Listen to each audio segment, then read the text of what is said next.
교독합니다. 이사야 55장 10절에서 13절 말씀입니다.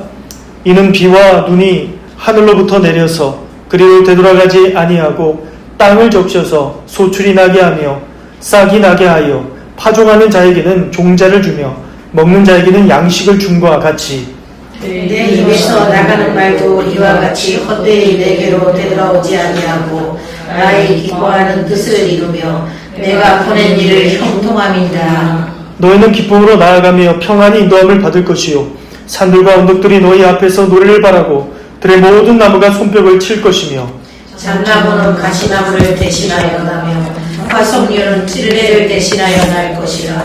이것이 여호와의 기념이 되며 영영한 표징이 되어 끊어지지 아니하리라. 아멘. 아멘. 하나님 말씀의 능력이라는 제목으로 하나님 말씀 선포합니다. 할렐루야. 아멘. 한 주간도 승리하시는지 모르겠습니다. 요즘에 사람들은 미래에 대한 궁금증이 많죠. 미래에 내 집이 오를 것인가, 미래에 내 주식이 오를 것인가, 미래에 내 가상화폐가 오를 것인가, 미래에 내 사회적인 지위가 높아질 것인가, 미래에 나는 건강할 것인가, 이러한 질문들을 하고 또 궁금해하죠. 하지만 그 미래는 절대로 어느 누구도 모른다는 것입니다. 인간적인 계산과 예측은 하지만 그 누구도 모른다는 것이 답입니다.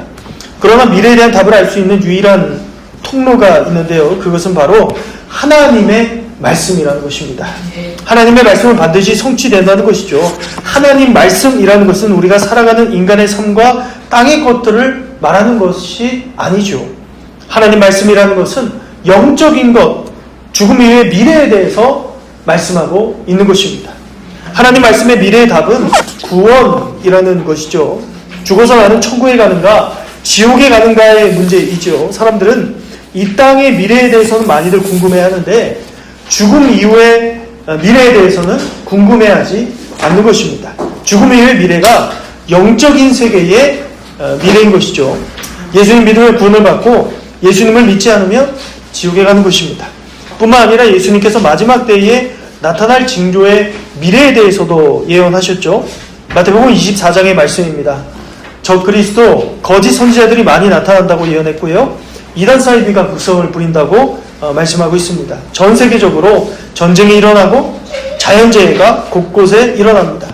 교회 성도들이 극심한 박해로 죽임을 당하고 예수님 이름 때문에 전 세계에서 미움을 받고 교회에서 배교와 배신이 난무할 것이라고 예언하였습니다. 사랑도 식어집니다. 하지만 세계 복음화가 이루어질 것이라고 말씀하고 있습니다. 천국 복음이 모든 민족에게 증언되기 위해서 온 세상에 전파될 때에 그제야 끝이 온다고 마태복음 24장 14절에 말씀하고 있죠.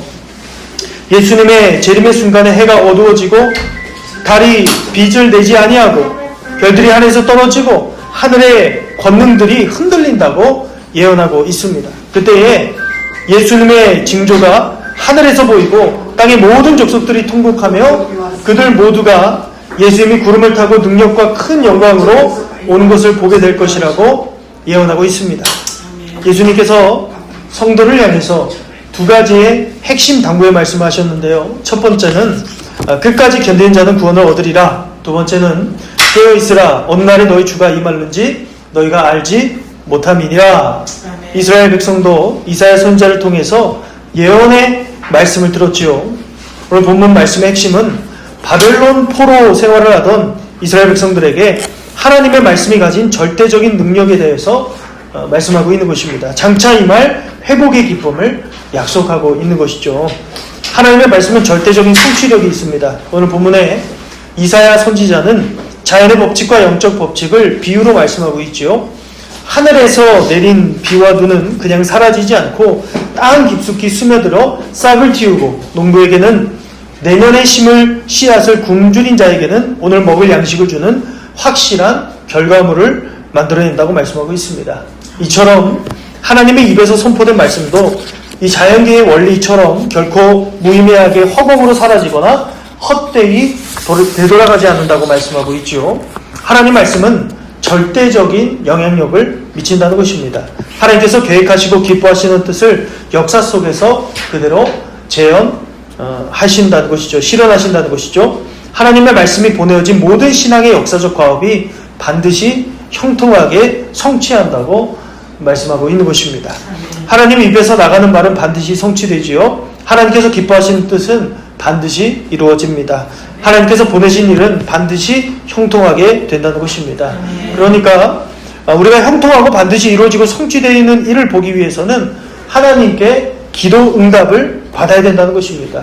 우리가 기도하고 간구하는 것은 하나님의 뜻이 무엇인지를 먼저 응답받는 것이 중요한 것이지 내 생각이나 가치관, 계산을 한다고 해서 이루어진다는 것이 아닌 것입니다. 오직 하나님의 말씀만이 절대적인 성취이지요.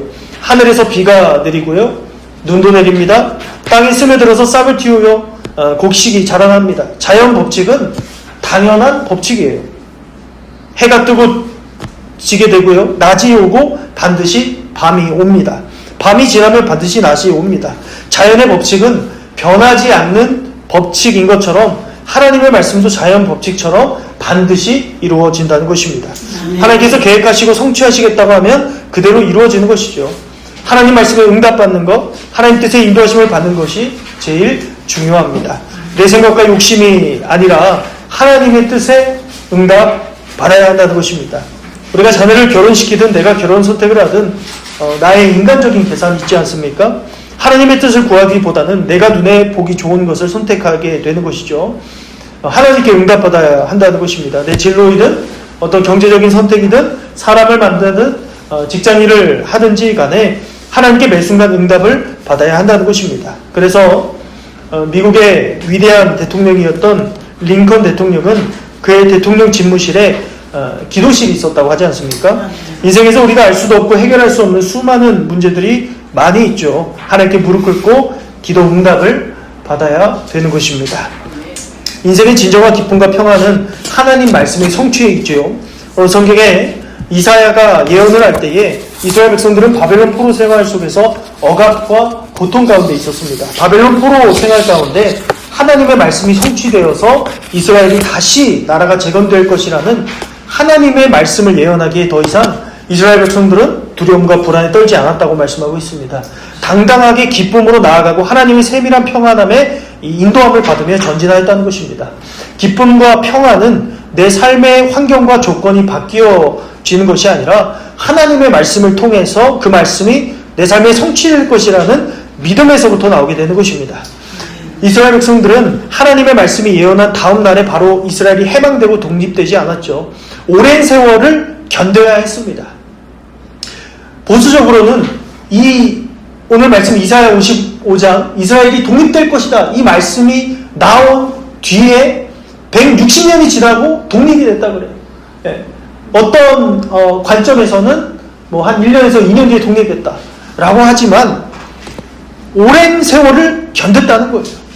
그 하나님 말씀을 붙잡으며 기쁨과 평안으로 살아갔다는 것입니다.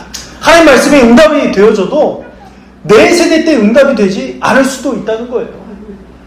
지금의 내 삶이 어렵고 힘든 상황 가운데 있는데 기쁨과 평안이 있는 사람 없지요. 그러나 믿음의 사람은 다르다는 거예요.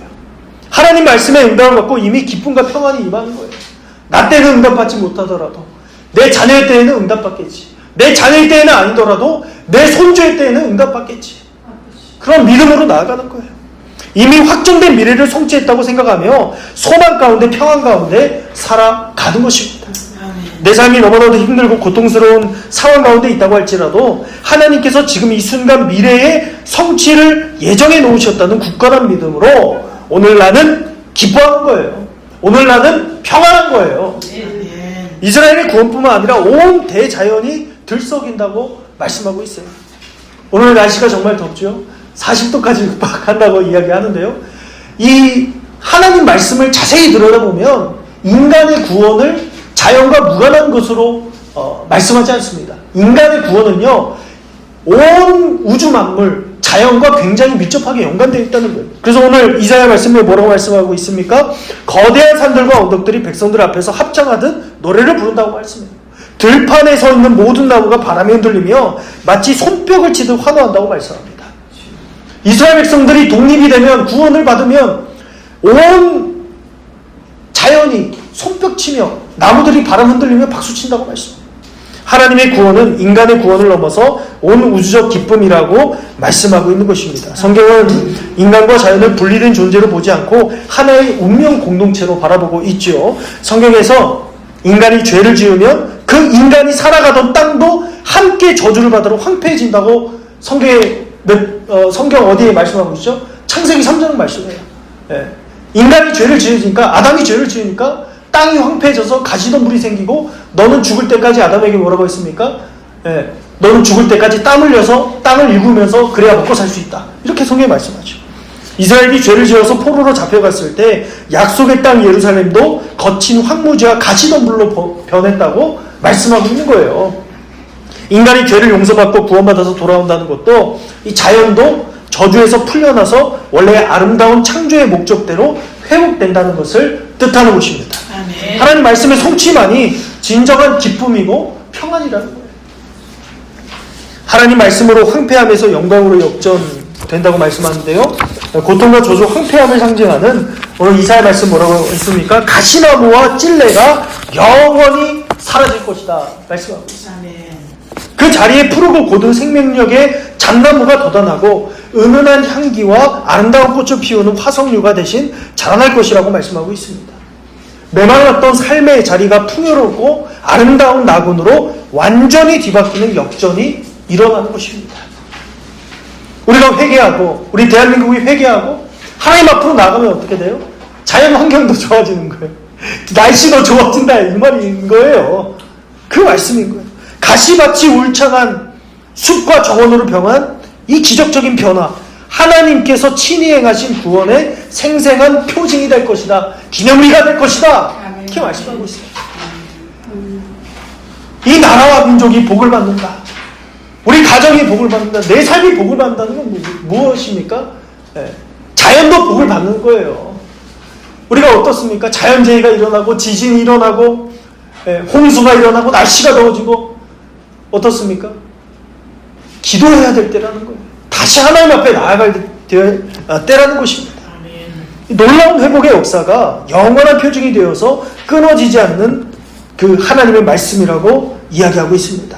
세월이 흘러도 퇴색되거나 변하지 않고 그 누구도 끊을 수 없는 하나님의 영원한 영광의 증거로 남게 될 것이라고 말씀하고 있는 것입니다.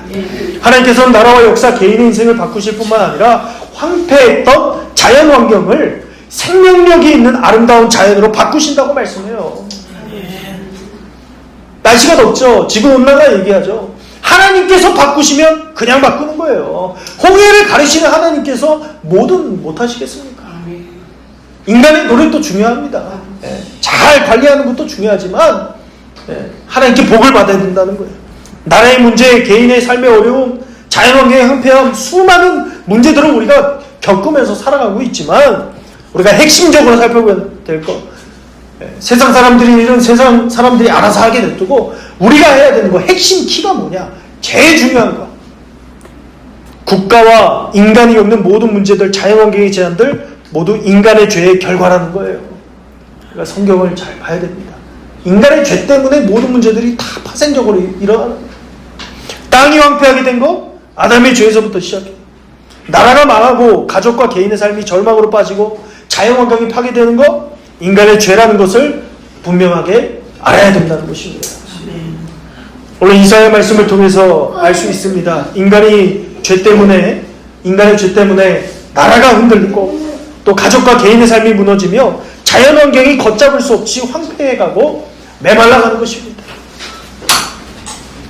이스라엘 왕들이, 악한 왕들이 많이 나오면 어떻습니까? 나라가 점점 쇠약해지는 거예요. 점점 망해가는 거예요. 내 의로운 왕이 세워지면 어떻습니까? 히스기야 같은 왕이 세워지면 어떻습니까? 나라가 점점 부강해지는 거예요.